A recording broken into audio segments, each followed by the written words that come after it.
Salve rapaziada, sejam todos muito bem-vindos a mais uma live diária. Se você estiver me vendo bem, me ouvindo bem, me avisem aí através dos comentários. E aí pessoal, como que vocês estão? Tudo beleza? Pontualmente 6 horas da manhã e aqui começando a nossa 11ª live, já são 11 dias seguidos aqui no Instagram falando sobre desenvolvimento humano e o que vem por aí, né? O que temos hoje, né? Hoje eu acredito, eu julgo ser um daqueles temas mais recorrentes dentro do desenvolvimento pessoal, dentro de muitas demandas, né, que clientes trazem dentro principalmente de consultórios terapêuticos, né? Ou quando a gente vê aquelas caixinhas de perguntas sendo abertas, ou até mesmo os gurus da autoajuda aí acabam falando isso de uma forma talvez muito superficial, ao meu ver,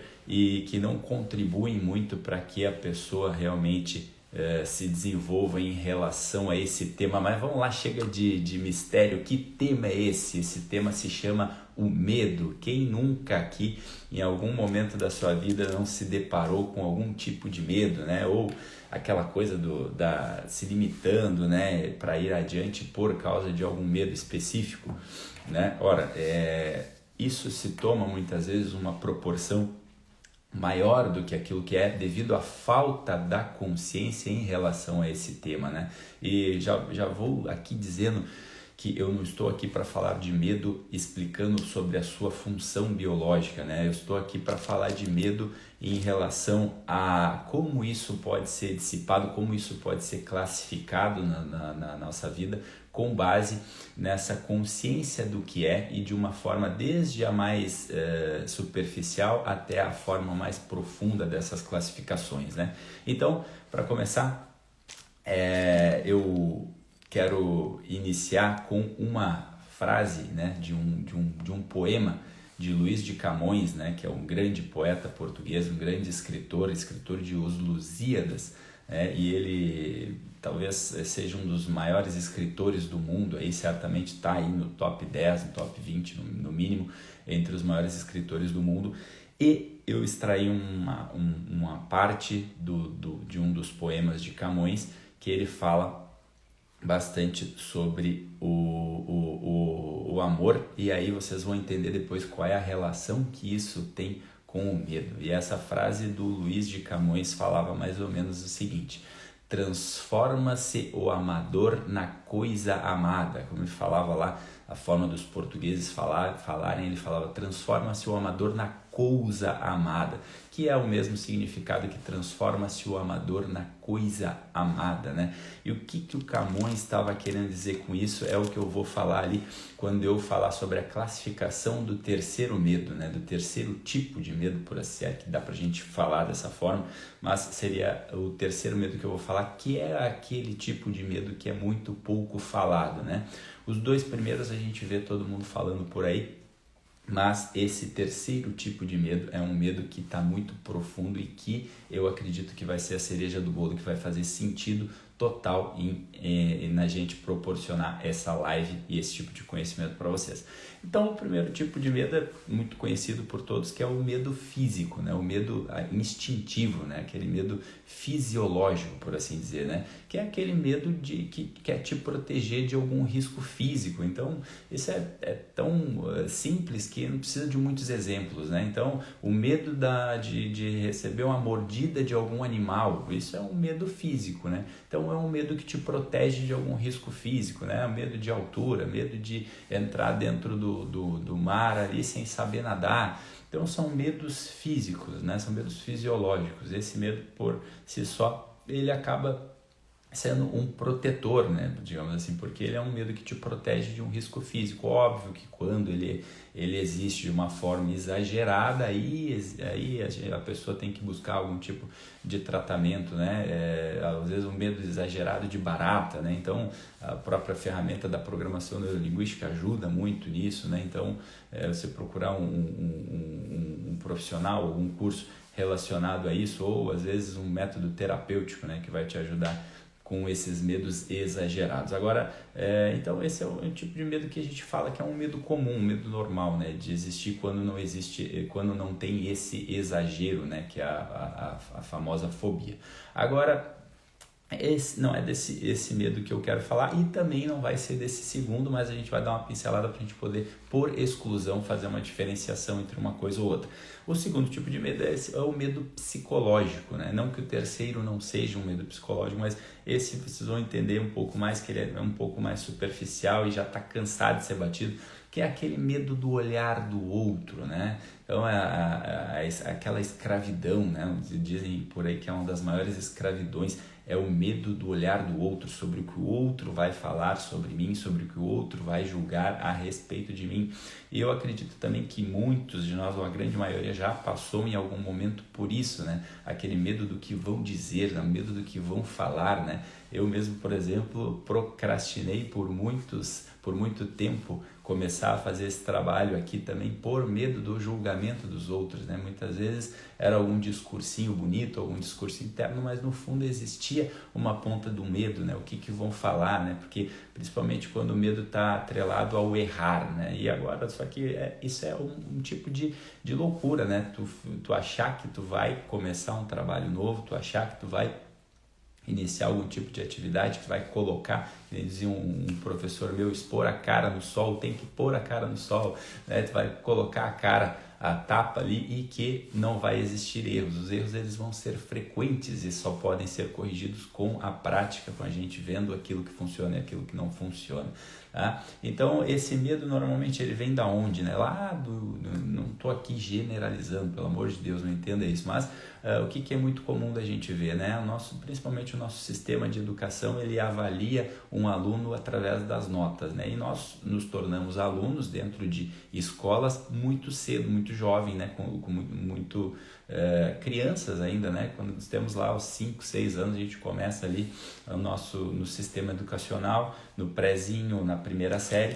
E deixa eu mudar um pouquinho a luz aqui que está estourando aqui na minha cara, tá? Assim ficou um pouco melhor.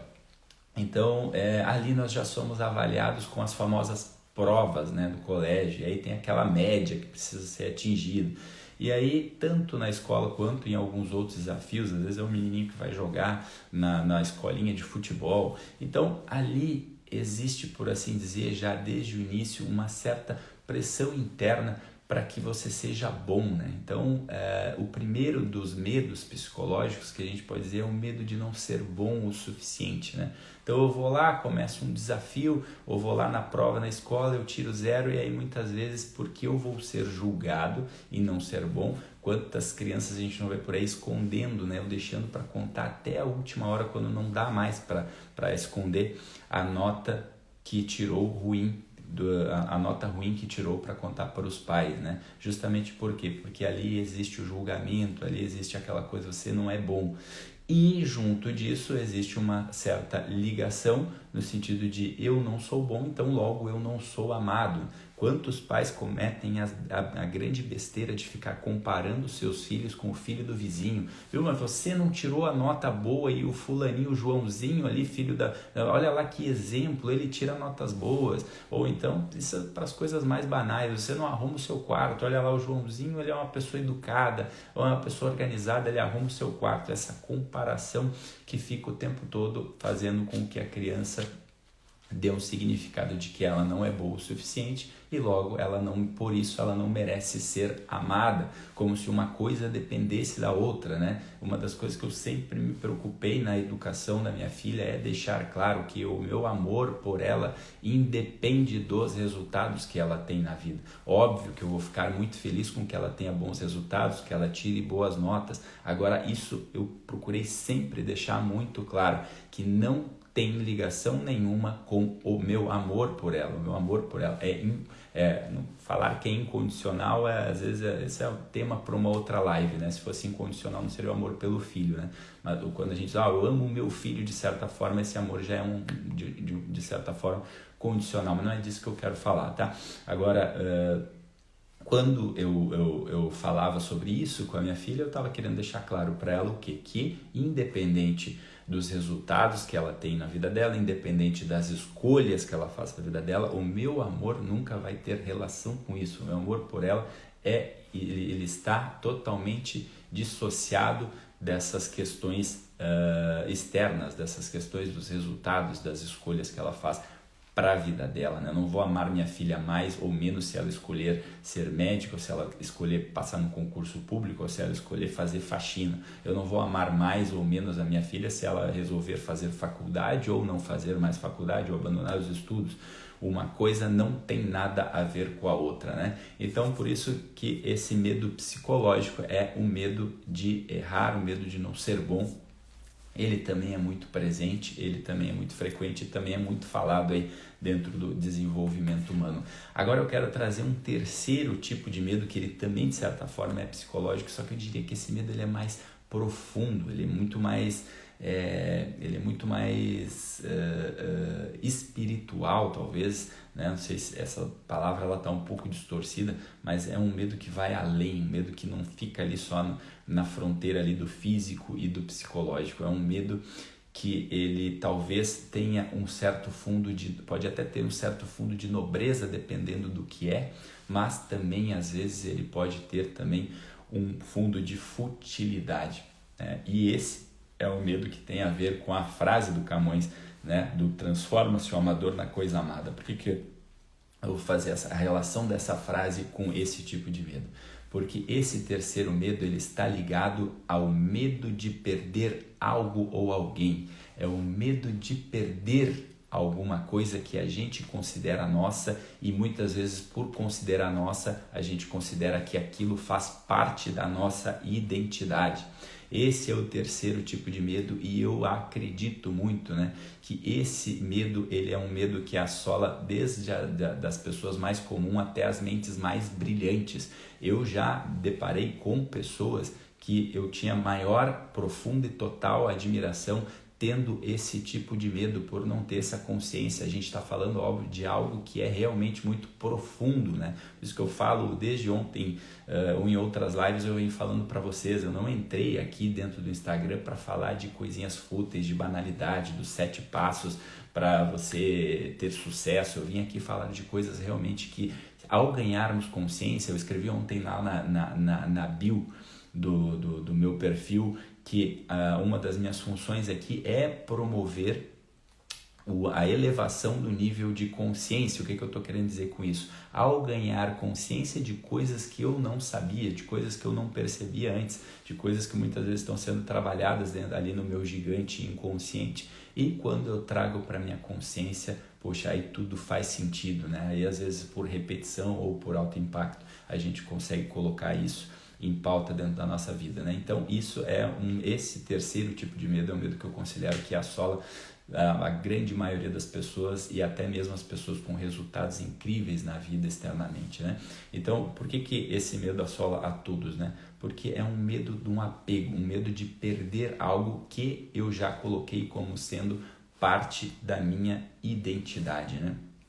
E aí, o que isso tem a ver com a frase do Camões, né? Quando ele fala quando ele fala que transforma-se o amador na coisa amada.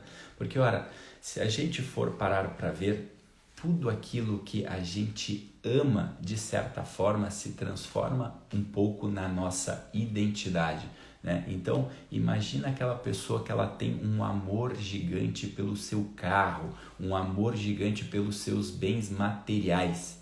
Essa pessoa, ao mesmo tempo, por ter esse amor material, ela, ao mesmo tempo, ela tem um medo de perder esse bem material, né? Então aquilo ali se torna ela, né? A gente falou em algumas lives atrás sobre a identificação, sobre a autoimagem, quem eu sou e como a gente vai se identificando com algumas coisas, e uma das formas de identificação são os bens materiais, muitas vezes, né? Então eu estou ali, eu tenho aquele carro, então é a forma de me exibir para os meus amigos, é a forma de querer me mostrar. Então muitas vezes eu tenho um grande amor por aquele bem material, e se eu perco aquilo ali, eu não sei mais quem eu sou, e se eu não sei mais quem eu sou, eu não quero perder aquilo ali, logo eu tenho medo. Isso também vale para alguns tipos de relações, né? Por exemplo, eu tenho medo de perder a pessoa que está comigo, eu tenho medo de perder o meu relacionamento, eu tenho medo de perder o meu emprego. Então esse tipo de medo é o medo de perder algo ou alguém.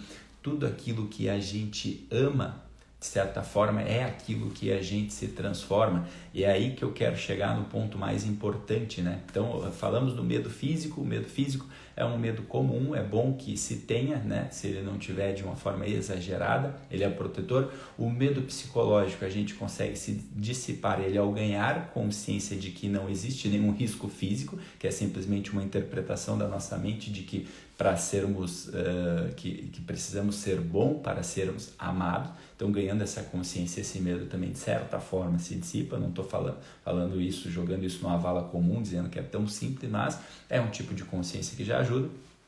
Agora, esse terceiro medo, a gente precisa ter uma atenção muito grande aos nossos amores, né? Por isso que transforma-se o amador na coisa amada.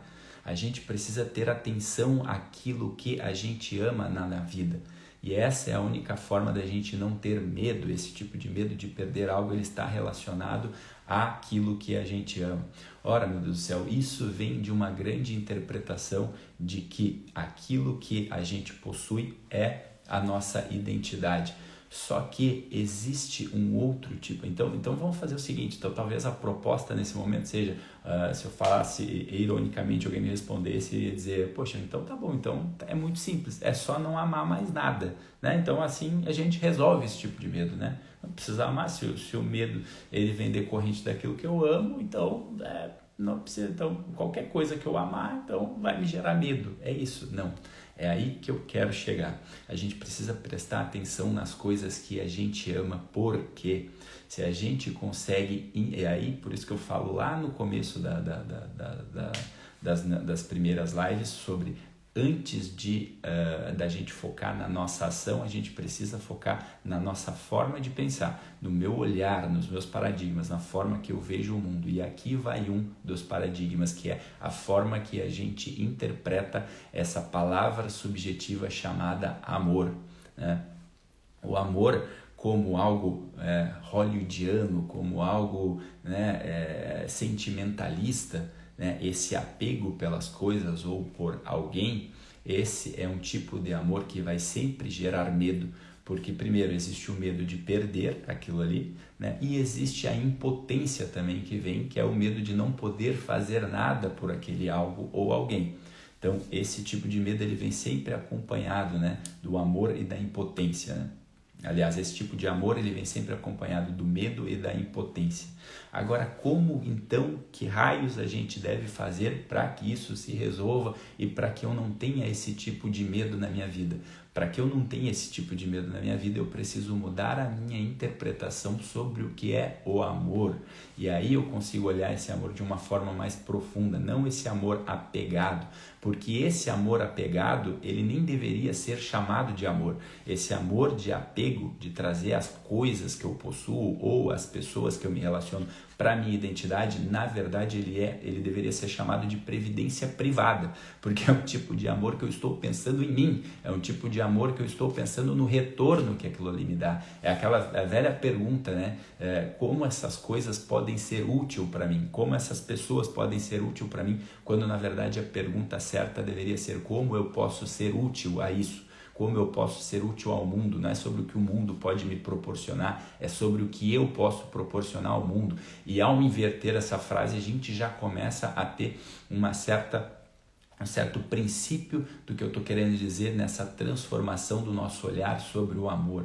Esse amor que eu estou falando, que é o amor que vai dissipar todo tipo de medo, é o amor em ato, é o amor em serviço. Esse é o único tipo de amor que tem a verdadeira nobreza, a nobreza de viver, a nobreza de um amor que tem um fim em si mesmo. Ora, meu Deus do céu, qual é a importância disso? A importância disso é porque esse tipo de amor, quando eu falo desse tipo de amor em ato, é aquilo que você produz na vida, é aquilo que você impacta de positivo na vida de alguém. Esse tipo de amor é um amor que deixa marcas positivas que transcendem, que vão ficar ecoando pela eternidade, uma vida inteira na vida das pessoas. Ora, como que você se recorda de uma pessoa importante que já se foi? Ela está ali dentro do seu coração, dentro da sua memória, com as coisas que ela fez por você, né? Quando a gente fala de amor, né? Óbvio, tem gente que fica lembrando de pessoas que já se foram com raiva, com mágoa, não é desse tipo de lembrança que eu tô falando. Eu tô falando de lembranças relacionadas ao amor, né? Eu já perdi um grande amigo, uma pessoa que partiu dessa vida material no meio ali da Covid, e é uma pessoa que hoje ela ainda se faz presente na minha vida por conta dos atos de amor, dos atos de bondade que ela fez na vida dela, que eu havia fazendo na vida do filho dela, na vida do negócio dela, na vida dos irmãos, na vida como amigo. Então essa é a forma da gente ecoar na eternidade, o amor em ato, o amor em verbo, né? O amor que é um serviço, o amor que é nobre. Essa é a forma da gente ficar na eternidade na vida das pessoas. Então, ora, se esse tipo de amor, se esse amor é um amor que é eterno, né? Então, se esse tipo de amor é eterno, ele é um amor que não morre, ele é algo que não vai ser perdido nunca. E se ele é algo que não vai ser perdido, do que a gente vai ter medo? Então, esse é o tipo de amor do qual a gente precisa focar para que esse medo se dissipe. No momento em que eu sei que eu estou vivendo a minha vida, fazendo o meu melhor, vivendo o meu potencial de maneira plena e amando da forma correta, né? Eu não tenho mais o que ter medo. E é por isso que eu venho eu vou encaixar em tudo isso também uma outra frase que vem das Escrituras Sagradas. Eu não lembro exatamente se é de João, de Paulo, às vezes eu confundo os nomes, eu não sei exatamente, mas é uma frase que diz que o verdadeiro amor lança fora todo medo. É uma frase que eu vejo que é muito compartilhada, principalmente, né, pelos cristãos, pelas pessoas que falam ali da fé, que falam sobre a palavra, né? E eles compartilham muito isso, mas eu vejo muitas vezes que as pessoas compartilham isso e elas não entendem o significado que tem por trás disso, né? O que significa esse verdadeiro amor o verdadeiro amor lança fora todo medo. O verdadeiro amor é esse amor que eu acabei de relatar para você, o amor que dura, o amor que fica para sempre, né? Então, se esse amor ele é durável, ele é para sempre, eu não tenho o que temer, né? Eu acho engraçado quando as pessoas falam tanto de fé e ao mesmo tempo verbalizam que tem medo de algo. Não combina, são duas palavras que não se encaixam na mesma frase. Como tu vai ter fé e ter medo ao mesmo tempo, né? Se tu tem fé, tu tá vivendo uma vida em que tu acredita naquele verdadeiro amor, tu confia na criação, tu confia nas coisas que estão para acontecendo ou que não vão acontecer, mesmo que tu ainda não tenha o entendimento, né, a forma lógica de saber por que aquilo está acontecendo. Né? A fé não é essa coisa do tipo, eu acredito que vai acontecer, então vai acontecer isso. A fé não, a fé é acreditar que realmente as coisas são da forma que deveriam ser, né? Mas eu já estou entrando num outro tema, né, que aí tema para uma outra live, mas isso está muito ligado ao verdadeiro amor, né? O verdadeiro amor lança fora todo medo. Então é isso que eu quero deixar aqui nessa live de hoje, que a gente possa caminhar na vida olhando de uma forma mais séria, de uma forma mais madura para o amor, não esse amor sentimentalista, essa coisa do apego, essa coisa que eu quero para mim, né? Por isso que quando eu falo de pessoas incríveis, às vezes eu já vi pessoas no meio de uma conversa verbalizando coisas do tipo, mas eu não dou ponto sem nó, eu não entro numa conversa se não for para levar uma vantagem, e falando isso como se fosse um grandes malandros, né? Uma malandragem, aquela entre muitas aspas, olha só como eu sou um ser foda, né? Eu não dou ponto sem nó, né? Eu vou lá conversar com as pessoas, então eu tô sempre ali, faço elas comerem na minha mão. Então é uma grande imbecilidade, é um grande idiota, não descobriu ainda o que é de fato. Aí é óbvio, né? Essa pessoa é a pessoa que vai ter medo da morte, pô. É a pessoa que tem medo da morte, porque ela acha que tudo na vida é tirar vantagem dos outros. Se tudo na vida é tirar vantagem dos outros, a morte vai me levar a tudo isso que eu tô achando que é uma grande vantagem. Só que isso é uma grande distorção, uma grande besteira, né? E isso é causa de grandes neuroses, né? Por isso é muito simples a gente ver pessoas, às vezes, que fazem coisas grandiosas externamente sofrendo por questões, porque não conseguem olhar para isso, porque não estão na vida querendo edificar virtudes. E uma das grandes virtudes é o amor, quando visto da forma madura, da forma correta, quando visto como ato, como nobre, como serviço. Somente quando a gente tem essa consciência é que todo e qualquer medo se dissipa. Óbvio que o medo físico ele vai permanecer, né? Eu não vou querer entrar dentro da jaula com o leão se eu não for um domador, né? Agora, quando a gente fala desses tipos de medo, seja o psicológico ou seja o medo de perder alguém, essa consciência faz toda a diferença. E o que eu desejo hoje para vocês é que vocês, através do ganho dessa consciência, vocês possam caminhar no mundo de forma leve, em paz, com essa paz que eu falava na live de ontem, que transcende o entendimento, né? Ao saber que estamos diariamente cumprindo o nosso dever. Como amar dessa forma? Isso todo dia a vida nos convida a amar dessa forma. Todo dia você vai ter um relacionamento com alguém, às vezes é o teu colega do lado, às vezes é o ato de ir lá buscar uma água para o teu colega, né? Tu vai lá buscar a tua, tu vai buscar para ele também, né? Para poupá-lo de certa forma, para que ele possa seguir fazendo o trabalho dele enquanto você ajuda. É o tipo de ato que parece simples, mas é nobre, porque é um ato desprendido de um retorno. Esse é o único tipo de amor verdadeiro, né? Vai ter muita gente imbecil e idiota olhando para isso e dizendo, mas então por que eu vou ficar fazendo para os outros? Porque se isso não agrega a minha vida, né? Uns tempos atrás eu me peguei numa discussão ali, uma discussão na forma saudável de dizer, né, com amigos, com colegas, porque um colega estava enfermo e eu mandei mensagem para ele, e é um colega que a gente não tem muita relação e que alguns outros não simpatizam, então eles diziam, nossa, você ficou mandando mensagem para ele?